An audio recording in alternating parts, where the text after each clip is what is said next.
Our topic for this month is periodontal disease. And of course, we have no one better to start this month off than Dr. Tom Nabors.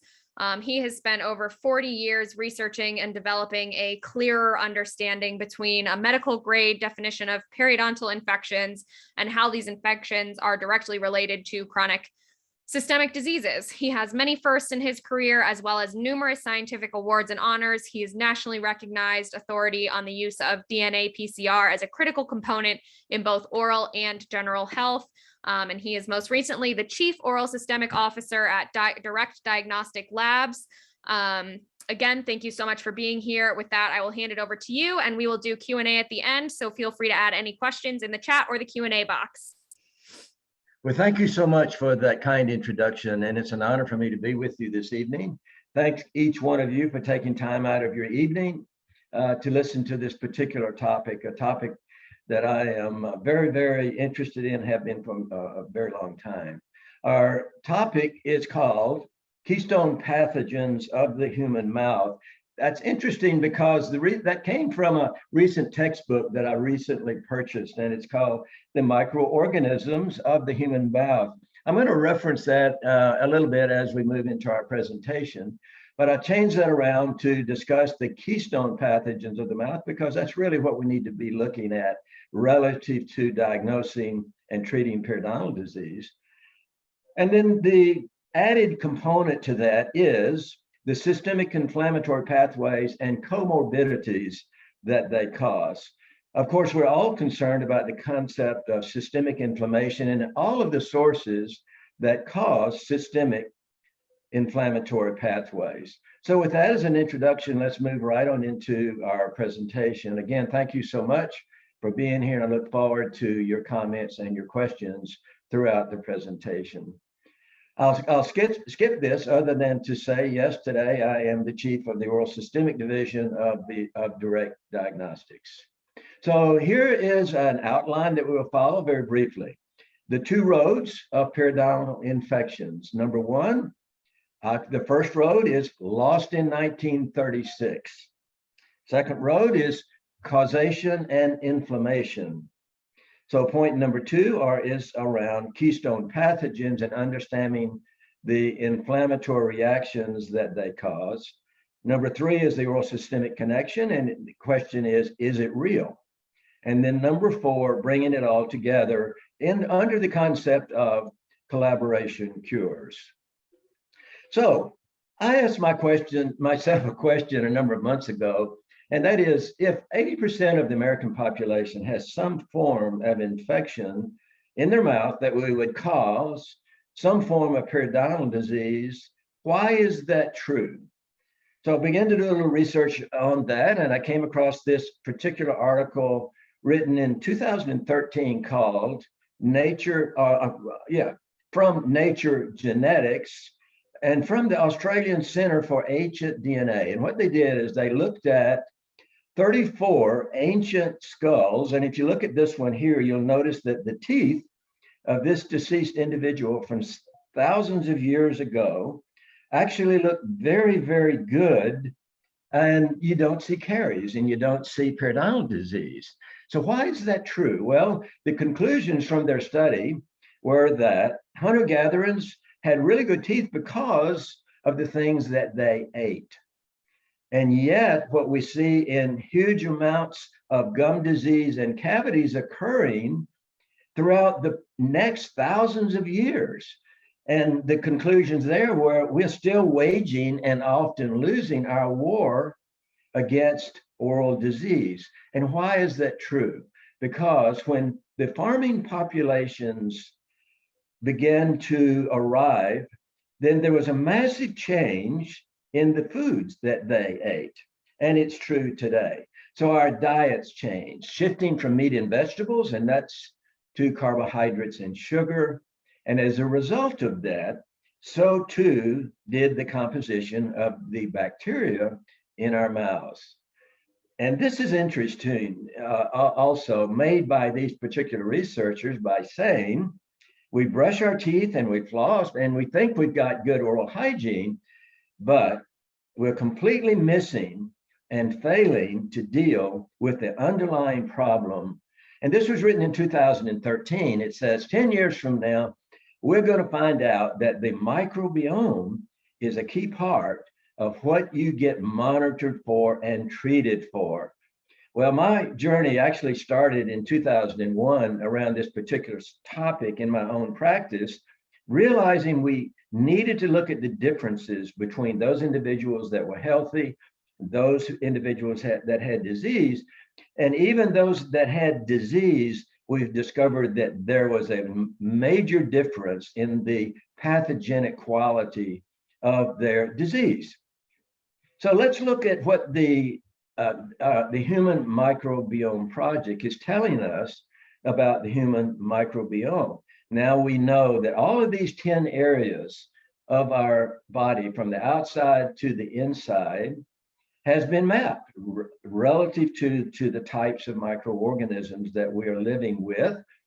And it's estimated the average person has 100 trillion microbes as opposed to 10 trillion human cells. In other words, that our human cells are outnumbered by the number of 10 relative to the number of microorganisms. And interesting too, the majority of the microorganisms that live on us and in us are bacteria. Another interesting part of this discovery is that the large intestine contains the largest diversity of microorganisms. And guess what? The human mouth and oropharynx has the second largest diversity of the microorganisms that live in those particular areas. So as we look at the mouth and oropharynx, we now know today that there are at least 770 species. And again, they are all designed to be beneficial. And when we look at the mouth again, we see that bacteria dominate, even though we know there are viruses and fungi, other forms of bacteria, other forms of microorganisms. We also know that relative to the topic today, that there are keys to understanding this infection we call periodontal disease, and they're called keystone bacterial pathogens. And these are the ones that cause the dysbiosis. And we understand this concept where a normal flora is misarranged or created or actually goes into a different direction based on the types of pathogens that are there. So they don't function properly. So let's look a little closer. So I've created this two-road path relative to where we are and where we need to be. And I say that as a profession, meaning that the ADA and the AAP and ADHA tend to be lost in 1936. And why do I say that? Because we'll realize that there are two paths, and the path that we're on actually originated in 1936. So our educational system today, for whatever reason, tends to ignore the microbiological influence on systemic inflammation. And so what's the real key point here? 1936 was the date that Dr. Charles Williams invented the periodontal probe. The periodontal probe measures past damage, but it in no way can determine the differences between health and disease. It can no way determine the differences between disease patterns, irregardless of pocket depth. And if you notice here, I have a phrase, an end of an era.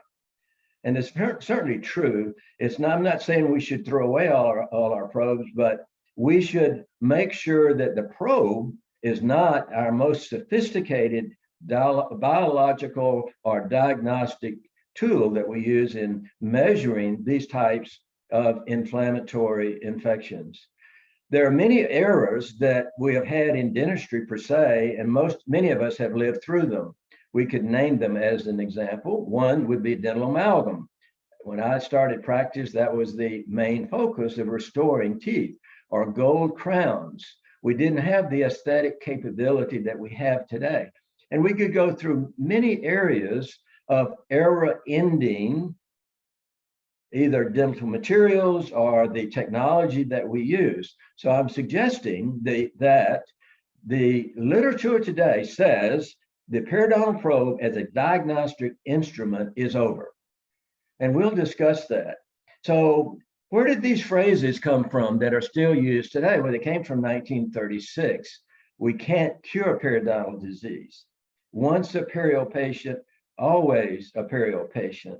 I show these illustrations here because these come from actual ads that occurred during that time frame. Even today, when we graduate from dental hygiene school or from dental school, these are the type things that we are hearing and that we're being taught. It's not real periodontal disease unless the patient has at least 4 to 5 millimeters of pocket depths. And in fact, we're told we can't treat periodontal disease as a true infection unless we have alveolar bone loss.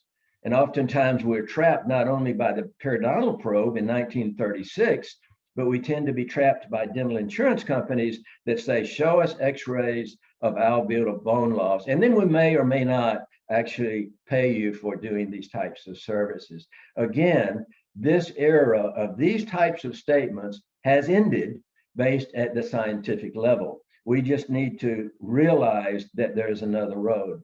So let's talk about keystone for a moment. If you noticed in the beginning, we talked about keystone pathogens, and it's important that we have an illustration. When we look at this Roman arch here, we notice at the top, that's the keystone.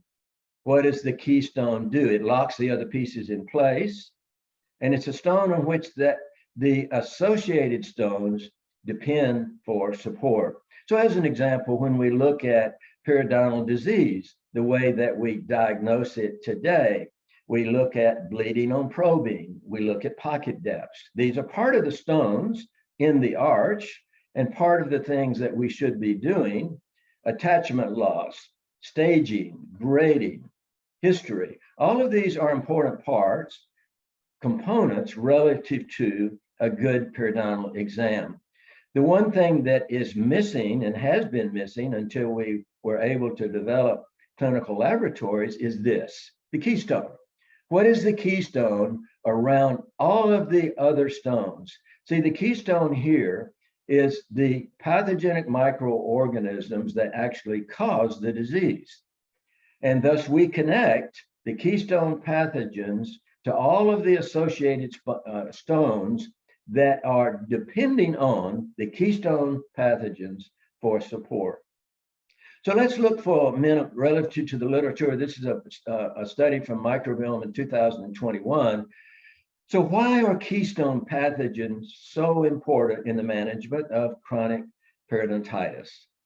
And here's a simple statement, and that is successful management of chronic periodontitis relies heavily on the elimination or at least control of known pathogenic consortia, that is keystones, associated with the disease.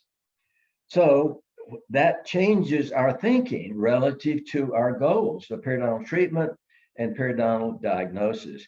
Again, when we look at the literature relative to defining periodontal disease and defining periodontal therapy, our first goal should make sure that the patient that we are seeing, the patient that we are diagnosing and treating, that we make sure that our therapy abrogates systemic inflammation. This comes from a study a number of years ago by Dr. Stephen Offenbacher, Dr. Beck, and others called Changing Paradigms in the Oral Disease Systemic Disease Relationship. Certainly, everything I've said today relative to the periodontal probe, relative to keystone pathogens, relative to abrogating systemic inflammation as our primary goal are certainly paradigm changes relative to our thinking in the subject of diagnosis and treatment.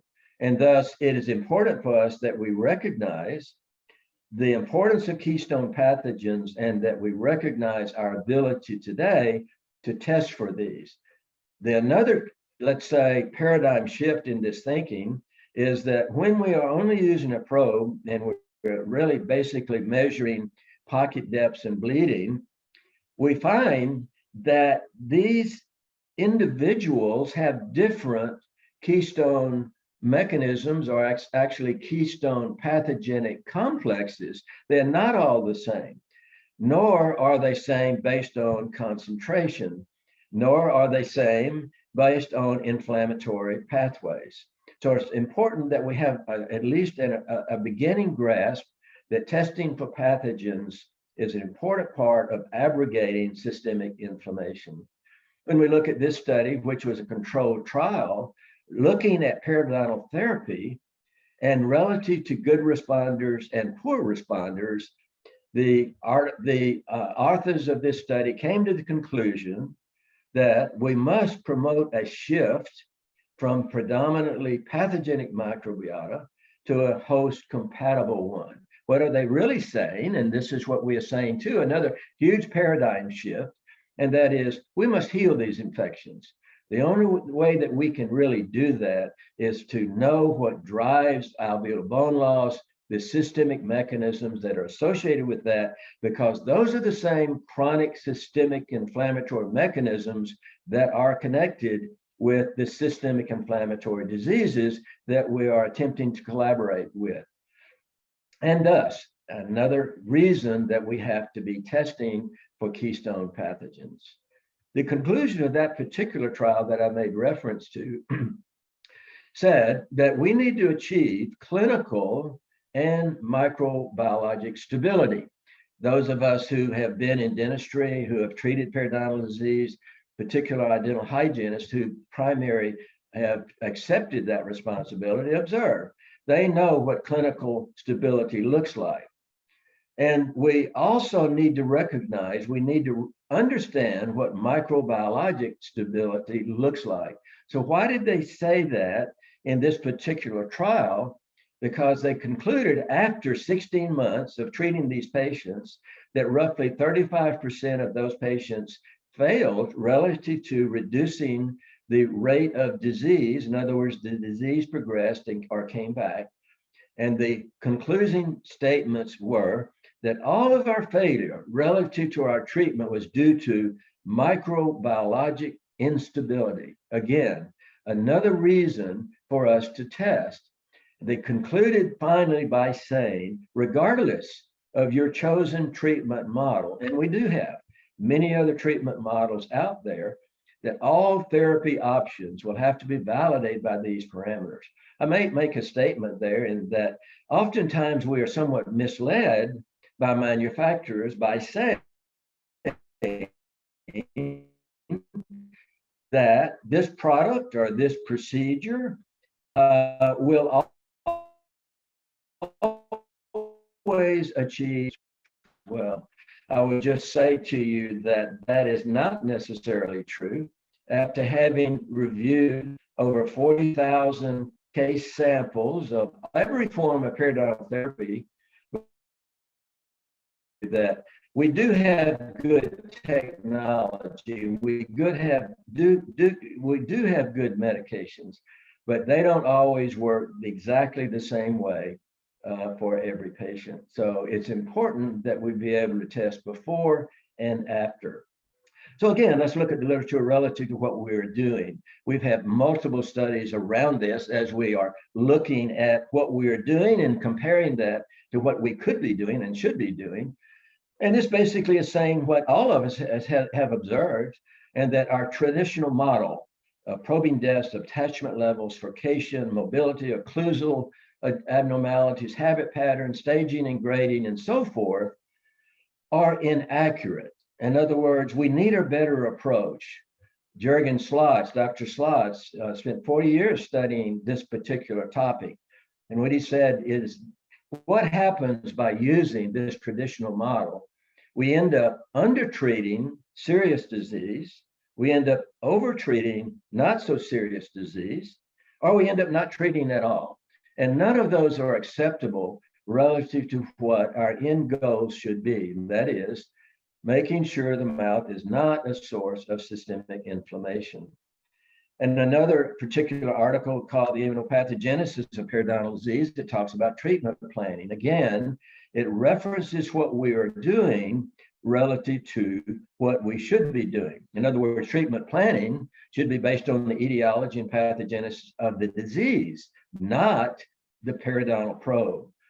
Why is that true? Because we understand today that it's the specific periodontopathic complexes that drive both the innate response as well as the adaptive response. So it's important that we understand the differences in the biofilm, in fact, that we are treating, because if we understand that, we'll understand more about the concept of innate response and also adaptive response. Again, as we look at this relationship of periodontitis to one particular disease and risk for atherosclerosis, and we look at an update on intervention trials, what we have learned is that some periodontal treatment does attenuate systemic inflammation and endothelial dysfunction, but it's dose dependent. What does that mean? It means that the better we can eliminate the cause of systemic inflammation, in other words, control the dysbiosis biofilm and reverse that to a harmonious relationship between all of these microorganisms in the mouth, then we'll actually observe that periodontal treatment, better periodontal treatment, will be more associated with a higher rate of change in systemic parameters. Important statement there. The better we do there, the more effective it is relative to endothelial dysfunction and also the course of systemic inflammation. So here's a study. So relative to, let's say, the traditional model of periodontal probing and the traditional model of just using scaling and root planing, how well are we doing in that? And are there trials that will give us other information, let's say platforms, that we can base our belief systems on? This particular study was called Pocket Closure and Residual Pockets After Non-Surgical Therapy, a Systematic Review and Random Effect Meta-Analysis. And so the primary aims of this particular meta-analysis were to prevent tooth loss, and secondly, to arrest progression of periodontal disease or periodontitis. I put in here not heal. In other words, we've been satisfied with not healing the disease if we just, quote, arrest the progression. Why is that true? Well, we didn't know that our goal should be to make sure that the mouth is not a source of systemic inflammation. But in our collaboration cures model, when we are collaborating with other healthcare providers, we need to know for sure what our goals are. Certainly, preventing tooth loss is an important goal, but we can prevent tooth loss and still have systemic inflammation. So just the arresting of progression of periodontitis is not sufficient in our goals today relative to systemic inflammation. When we look at this study further, they looked at 4,610 papers. The trials that they looked at were relative to greater than 10 months follow-up. They were all randomized clinical trials in systemically healthy patients. Looked at all of these very, very famous journals that we should all be familiar with. And here are some of the conclusions. So, despite non-surgical treatment being considered, quote, ideal for treatment of periodontitis, we observe a remarkable percentage of pocket depth remains after therapy. They could have included bleeding on probing as well. And so they go on to say that whether periodontal pocket depths less than 3 millimeters is ideal for a threshold to distinguish between health and disease is still debatable. Let me assure you that is not debatable. And you'll see one slide, I have many others, that we can't depend on a probe depth of less than 3 millimeters to assume that that area is healthy. And we can prove that not only in the literature, but we can also prove that by testing. So let's go on a little bit further based on these paradigm thoughts that we're talking about.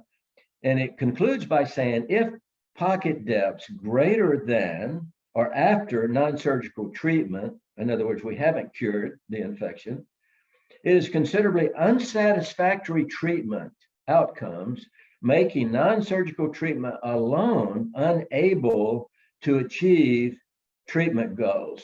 Well, gosh, that's what we've been taught. Non-surgical periodontal treatment reduce the pocket depths, reduce the bleeding, but it's okay to leave. So what was the final conclusion relative to how well we are doing? Based on looking at probe depths and looking at non-surgical treatment just with non-surgical treatment, that is basically curetting and removing biofilm with ultrasonics and so forth, but no medications. What do we find? That we end up leaving 1/2 to 2/3 of the site still infected. And thus, we have a consistent proportion of our patients that will be in need of additional therapy. So with that as a background, looking at the subject of inflammation and some of the paradigm shift in the literature changing relative to what we should be doing and what our goals are, I've created this little model here because there are 2 roads. And I want us to kind of look at this Robert Frost poem because I think that it is poignant relative to our illustration of this particular 2-road example. So 2 roads diverge in the road, and I took the one less traveled by, and that has made all the difference. Well, we were all taught to take the road most traveled. And what is that road? That is the road where we diagnose with a probe, and we use a classification system. Our design is, quote, our goal is to control infection, not particularly cure it. And in many cases, really 67% of our patients still infected, even though they look better. And there's zero link to trying to compare the periodontal probe and a classification system to any oral systemic relationship. But what's the other road? Here it is. It's the road of understanding dysbiosis that is driven by keystone pathogens and the inflammatory pathways that they cause. This is the way we determine a true medical grade diagnosis with our goal of stopping inflammation with 0 of our patients. In other words, all of our patients are well, not infected. And this is how we connect the infection that occurs in the mouth to the oral systemic world. So I'd like for us to recognize that this road less traveled is the road in our particular road forward in the subject of periodontology that is making all of the difference. And testing does that. Well, I made reference to this particular book that I indicated in the first few statements that I had recently purchased. And I wanted to introduce you to Dr. Willoughby Dayton Miller. Dr. Miller was a doctor of medicine. He lived from 1853 to 1907. His textbook has been reprinted because of the importance of what he did. And I would also say the importance of what he continues to do. Well, Dr. Miller went back to dental school. Why did he do that? Because he was so concerned about his patients that had oral infections. And he became both a dentist as well as a doctor of medicine. I say that Dr. Miller was the first collaborator. He collaborated with himself. He knew the medicine side, but he also knew the oral medicine side. He became the first oral microbiologist. And here's some statements that he made that I think are critically important relative to starting the second road around microorganisms of the human mouth, not the periodontal probe. And here's what he says. Microorganisms are responsible for disease of the teeth and contiguous part. They give rise to other local and general disorders of a most serious nature. And it's been my endeavor to bring about a better understanding of the nature and extent of bacterioritis in the human mouth, of the disastrous effects which they are capable of producing, and a more proper appreciation. Every dentist and every dental hygienist should stand up and clap.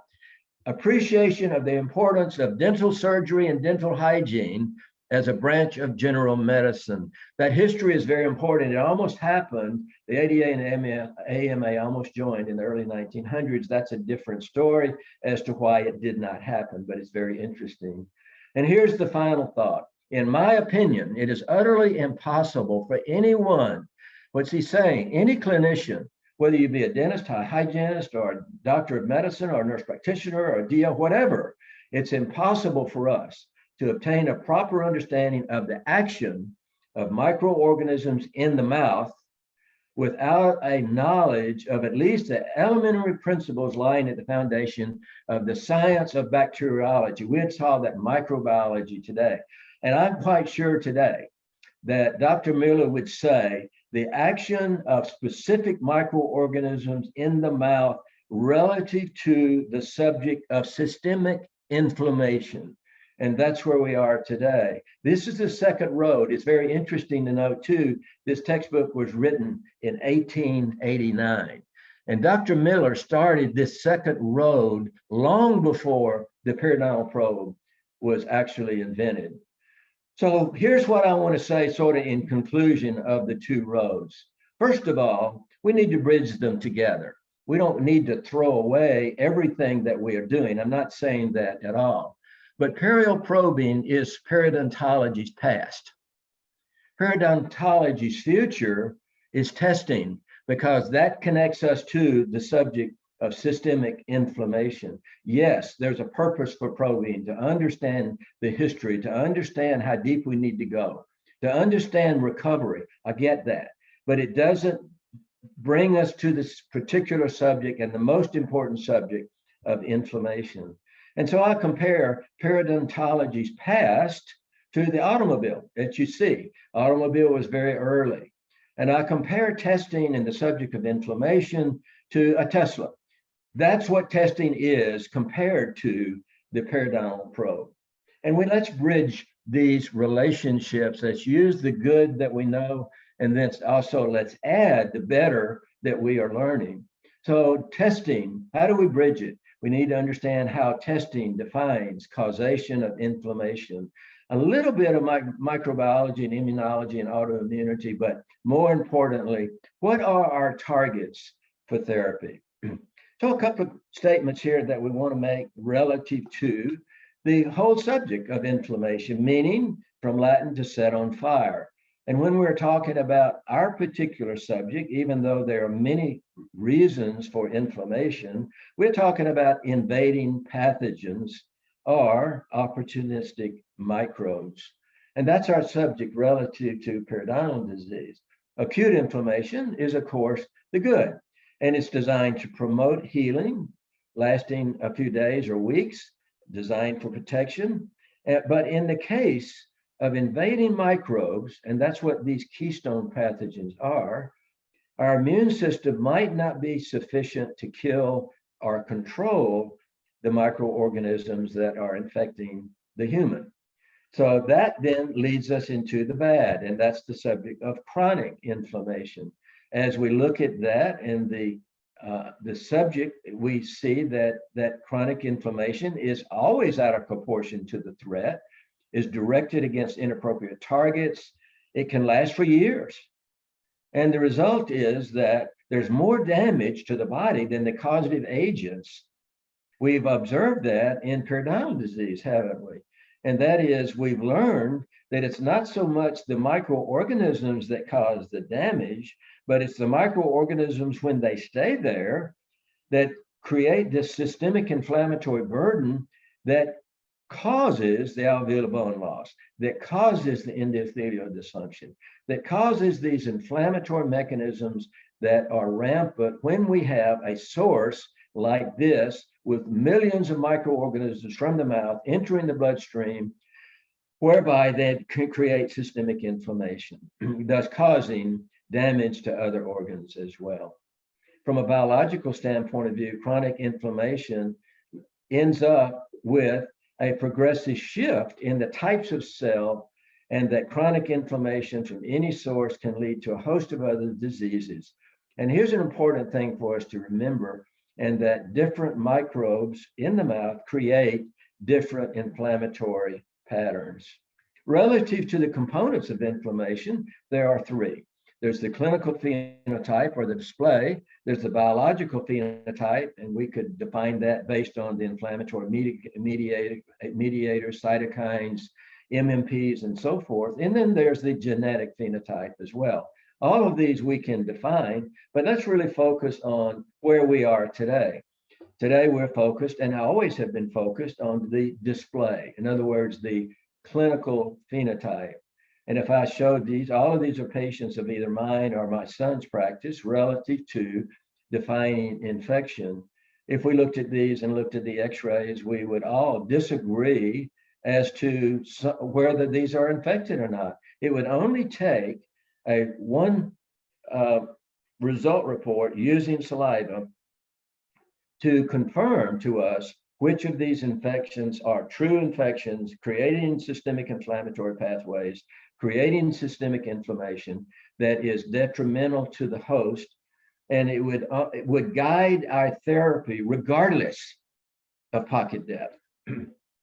So as we look at defining periodontal disease, I think this is the very best definition of periodontal disease I've ever seen. It was written in 2013, but it says gingival and periodontal lesions are the result of bacteria-induced inflammatory mechanisms involving the innate and adaptive arms. I've created a little model up there. I'm gonna go through this rather fast. I can see that my time is running kind of fast. And so when we talk about lesions or wounds, sometimes they're mild. We see them in this orthodontic case. Sometimes they're very severe. But the point is they are bacteria induced. And if you look at the top of that slide, you will see that there are virulence factors, there's specific bacteria, there's time, and there's dose. All of that's important relative to creating these inflammatory responses that are recognized by the innate response. We'll look at molecular patterns in a minute. We'll look at toll-like receptors. This is part of the innate response. And we'll look at the adaptive arm through inflammatory pathways. Very, very quickly, this is just designed to say that, yes, we know the mechanisms that are involved, and we understand this at the scientific level. Not that you need to understand all that, but at the same time, we need to recognize that diabetes doesn't cause periodontal disease. Smoking doesn't cause it. Body mass doesn't cause it. All of these are background. That's good background information that might change the severity of the disease, but doesn't cause it. Neither does genetics cause periodontal disease. So let's look for a moment about cell-to-cell communication and the inflammatory reactions. So here we have on the right side, we have a defensive cell, let's call it a leukocyte, and we do a cross section and we see these little projections on the outside of the cell. Part of it is sticking out, part of it's sticking into the cytoplasm. And if we look a little bit closer, we can also see some of these same little projections inside the endosome here, and here we see the nucleus. But each one is numbered. They have a different number. These down here are numbered. These are designed to recognize DNA based on the types of microorganisms that are there. These are designed to detect RNA, in other words, viruses primarily. And if you notice these red lines represent initial inflammatory pathways leading to the nucleus of the particular cell. And what is very unique about all of this is that each one of these little antennae, we'd call them, actually they are microbial sensing proteins that recognize the threat. And what do? Well, they transform the response by recognizing a particular bacteria or another particular bacteria. They transform the severity of the response of the infection through the tissue and into the vasculature. And so we'll look at that a little bit closer based on molecular patterns. These are called pathogen-associated molecular patterns. So there are particular molecular signatures that our cells recognize. And here's an example of that. So we have these PAMPs recognized as this column on the left. Then we have pathogen recognition receptors, all different numbered. And these are the types of pathogens that they recognize. Again, let's look at that a little bit closer. So here is a PAMP. In other words, if we circle this here, this is the molecular pattern of this specific pathogen here. And here we have our molecular sensing protein. And so at the end of that is called the pattern recognition receptor. And if you notice, this molecular pattern and this recognition receptor fit much like a key and lock mechanism. So this receptor will recognize the, let's say, the endotoxins or exotoxins of this particular pathogen based on its knowledge of this bacteria. that is innate, by the way, and thus it then will determine the type of inflammatory response. If this is a gram-positive microorganism that is not pathogenic, it will simply bring the organ, or it will encircle the organism and it will kill it through the normal process. But in these types of microorganisms, it can't kill these because of the ability of these particular pathogens to escape the, let's say, the killing property of the particular defensive cell, or this pathogen can actually invade that cell and actually live inside that cell for periods of time. Here's another example of, let's say, H. pylori. The other example could be, let's say, LPS as represented by, let's say, PG. So the point being is different numbers of toll-like receptors recognize certain aspects or certain pathogenic properties of certain bacteria and create an inflammatory response. So as we made reference to the ability of microorganisms to be killed or not killed, what we've recognized is that microbes that invade are the ones that create the most problem. And they always win. And how do they do that? By deregulating inflammation, by raising inflammation, and by the level of symptoms. We know today that there are certain pathogens in the mouth that are called keystone that do the same. They deregulate inflammation, level of inflammation rises, and the level of symptoms rise. And we've recognized that these are primarily either gram-negative or in one particular case, a facultative organism that actually becomes the most serious relative to the most aggressive immune responses. And what are they called? Well, we originally knew them as red complex, and that being AAPG and TF.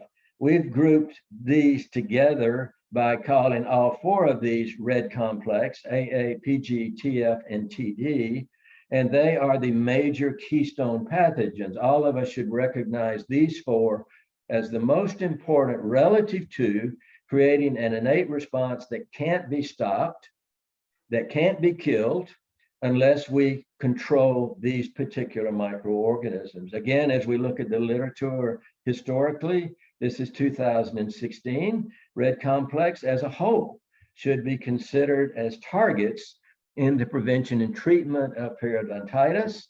Here we look at 2022 in medical microbiology, looking at actually 65 years of microbiology research. And again, they say these known putative pathogens, AAPG, TF, and TD, regulate. And here's the real answer to why these are so important and why the others are not. And you say, well, Tom, gosh, weren't you the one that brought out an 11 pathogen test? I say, absolutely, because that's what we knew in 2006 and in 2008. But what we've learned today is that these regulate the pathogenicity or the inflammatory nature of the entire subgingival community. So here's how that happens through crosstalk between bacterial species and the immune response per se. So here's some ways crosstalk occurs between red complex bacteria and even health associated. It doesn't matter whether, how many types of organisms are in the pocket. It's the red complex that regulates the pathogenicity of everything that is in there. Even if it's considered harmless, it becomes harmful because of cell signaling, which is the communication from one cell group to another. In other words, the pathogen tells the other cell or informs the other group of cells of what to do. And also signal transduction, a very similar model. Here's one that's really important too. These red complex bacteria share their genetic virulence with everything that is there through horizontal gene transfer, either through conjugation or transduction or through transformation. What's really important, I guess, in all of this conversation relative to red complex is how they transfer their virulent properties to the entire flora that is there. And so in a sense, everything that's in the mouth or close to these red complex bacteria become pathogenic. But what we also know is that can be reversed when we reverse the red complex either by killing them all or reducing them to a host acceptable level. Quorum sensing, when we have biofilm, quorum sensing is a very unique way. Planktonic bacteria have a difficult time doing that. Through nutrient exchange, if you look at this very high-powered microscopic view, you see these nanotubes where these bacteria share even food to keep them alive. And then, of course, the epigenetic factor. These bacteria can invade any type of cell, whether it's an endothelial cell, whether it's a colorectal cell, whether it's an epithelial cell, whatever. These microorganisms are invasive. And so when they live inside these particular cells, they create an inflammatory network. So other things we need to know about red complex is it downregulates the biological processes of blood coagulation and hemostasis, thus to secure some of the nutrients, such as iron, that are important relative to keeping this biofilm alive that it wants to survive. But here's the real key thing that we really need to recognize, and that is when we remove red complex, this genetic transfer stops, and those microorganisms that are present now convert back to health-associated species. That's really important. That's really what we want to happen. Another thing that reference to periodontal probing in less than 3 millimeters, a really important study, and there are many others relative to that, and that is pathogens may be present in high levels and proportions in shallow crevices of periodontitis patients, challenging the notion that they should not be treated during therapy. Also goes on to say, this data shows systemic antibiotics had positive effects by reducing pathogens in both shallow and deep sites. Now, I want to say a point here. Unfortunately, in our profession, there have been some that is saying, never use systemic antibiotics. Let me just say that's not scientific truthfulness there.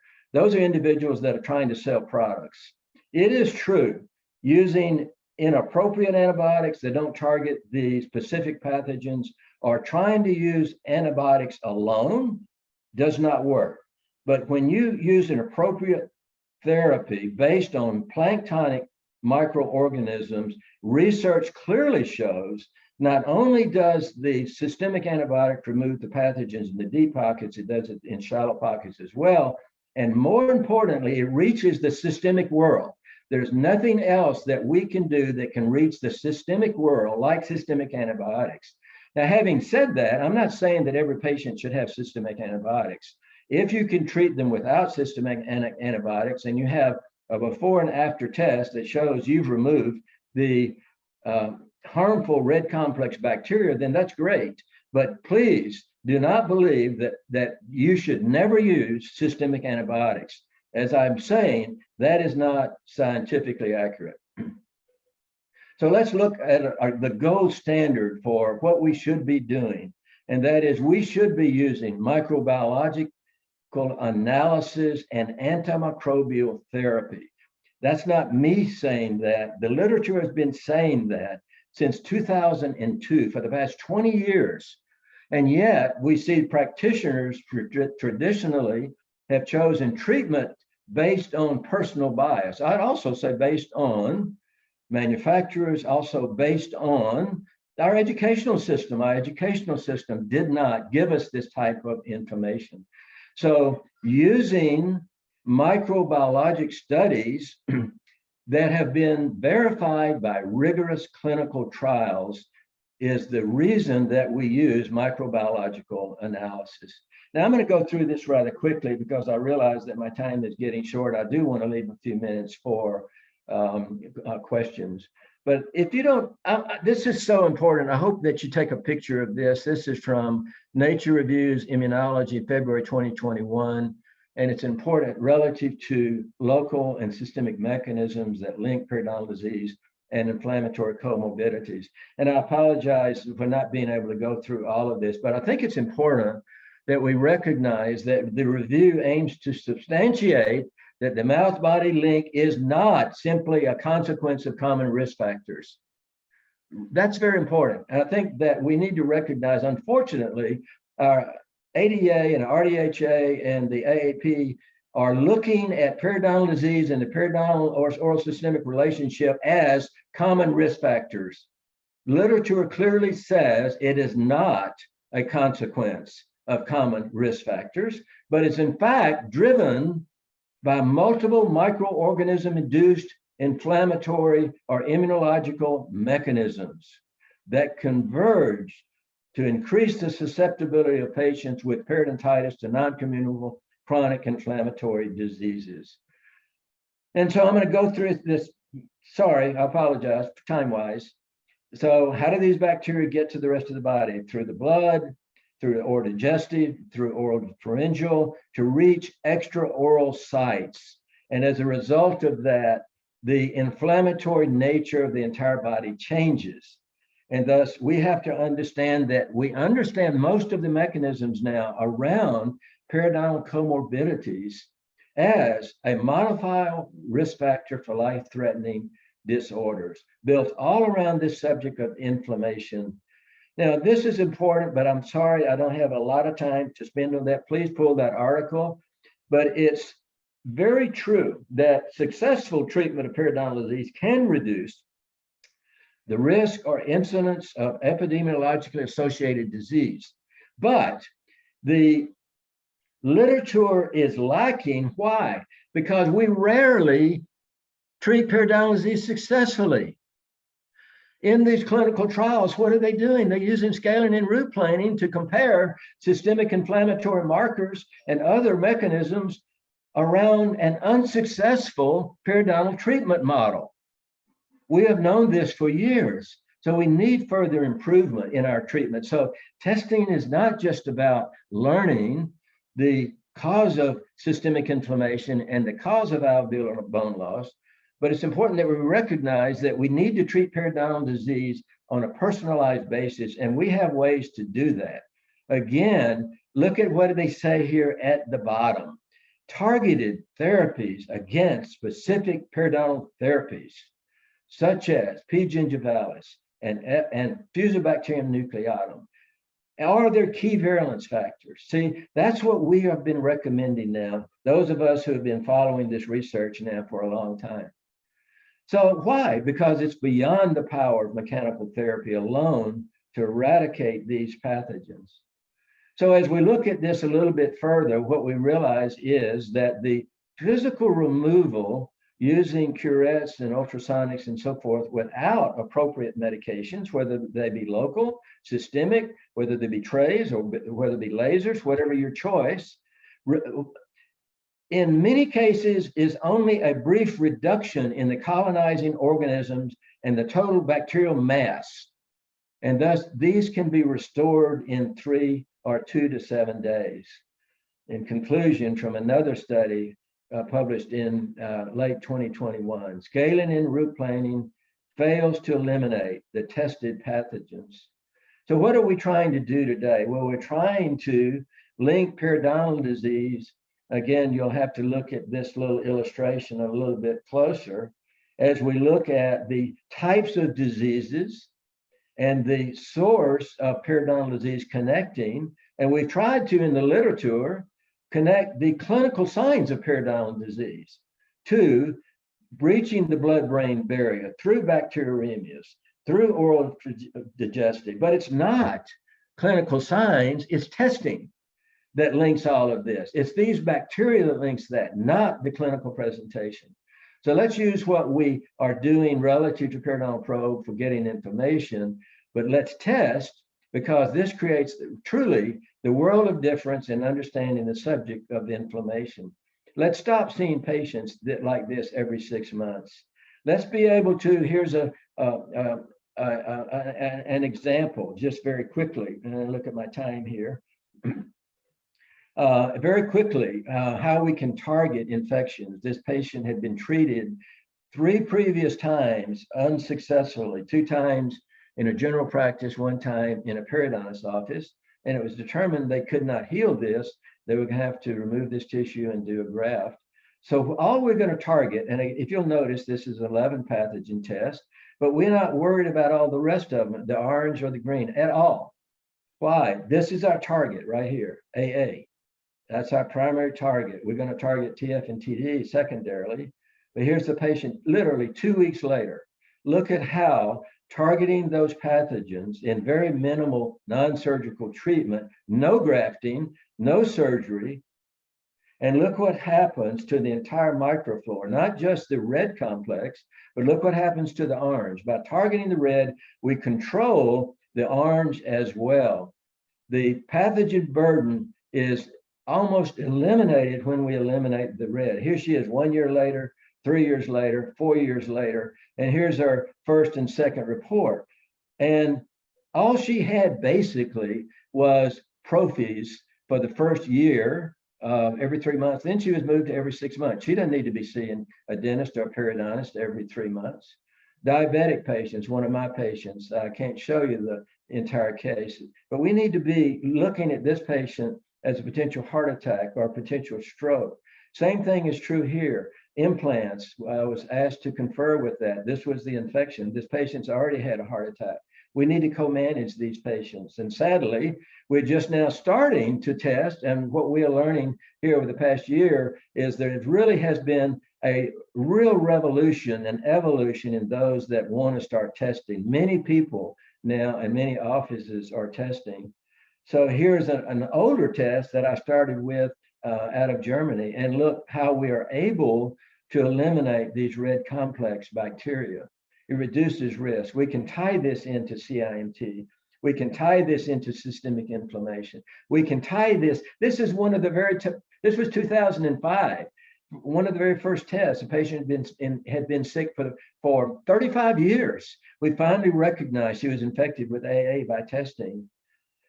So just briefly, we need to understand that it's just not this local inflammatory reaction that we are really looking at. We're looking at systemic pathways, particularly toll-like receptor 4 that connects us to the IL-17 pathway. Why is that important? Because IL-17 cells do damage to endothelial cells, epithelial cells, fibroblasts, macrophages, dendritic cells, chondrocytes, and osteoblasts, creating many different paths of inflammation, creating different types of cytokines and MMPAs. AA and PG are the worst at that. And when we look at setting in motion, periodontal disease sets in motion the most dangerous inflammatory pathway that we have, called the IL-17 pathway. And it's associated with pathology in all of these diseases, from autoimmune diseases to RA, to multiple sclerosis, psoriasis, Crohn's, systemic lupus, asthma, Burttett's, and hyperimmunoglobulin E. So the point is, we can stop in the IL-17 pathway. There are drugs for blocking that some of our medical colleagues are using, and there's been talk about creating drugs for blocking inflammatory pathways for periodontal disease, but we don't need to do that. All we need to do is block these keystone pathogens. We don't need to give patients different medications to interfere with their inflammatory pathways. We need to just kill these pathogens out. So here's sort of my ending here. Let's move periodontal medicine away from 1936, from this left side, to the 21st century. Let's stop inflammation, target causation. Let's heal these diseases. And so here's the takeaway. Know what the keystone pathogens are, and that they drive aggressive inflammation. They are the causative agents of periodontitis. These ones link to the systemic comorbidities. The periodontal probe has a place, but it's a classification system. It is not a medical grade diagnostic system. Only through a clinical laboratory salivary test can you get a medical grade diagnostic. So please consider start testing. So here is my information, drtomneighbors@gmail.com. Here's my phone number, 615-879-3739.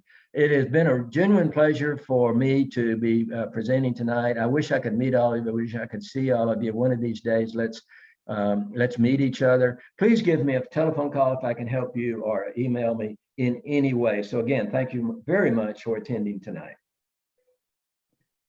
Thank you so much for coming here tonight. We do have quite a few questions. If Great. it's okay with you, Yes, I'll for go sure. through a few of them. And the ones that we don't get to, I will work with Dr. Neighbors this week to get those answered. And we will send out an email with the recording of this and the Great. answers to all of your questions.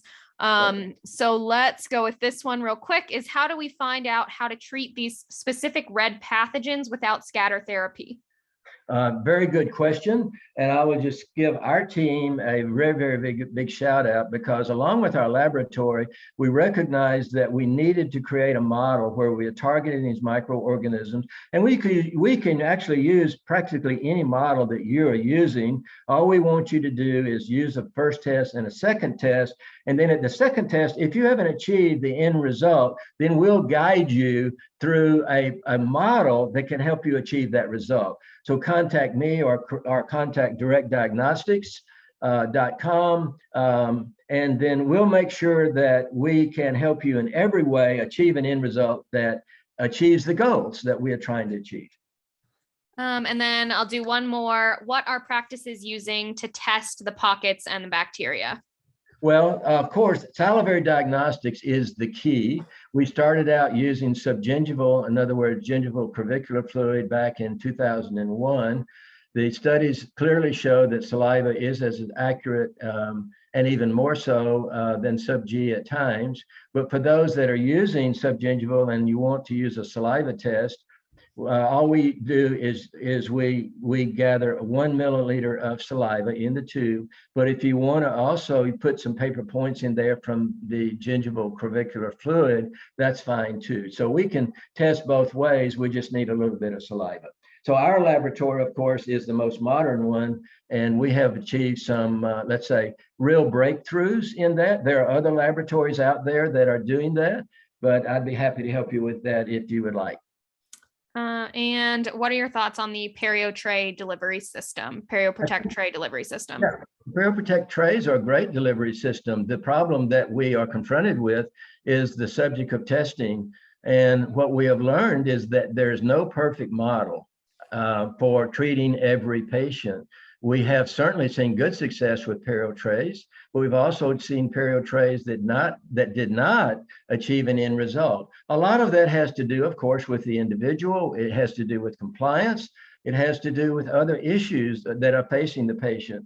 So yes, we support as an individual, I support, and as a laboratory, we support all of the models out there. We're not saying that there's only one way to treat. What we are saying is use a first and second report. And when you discover that some particular patient isn't responding as well, we can certainly help you with that.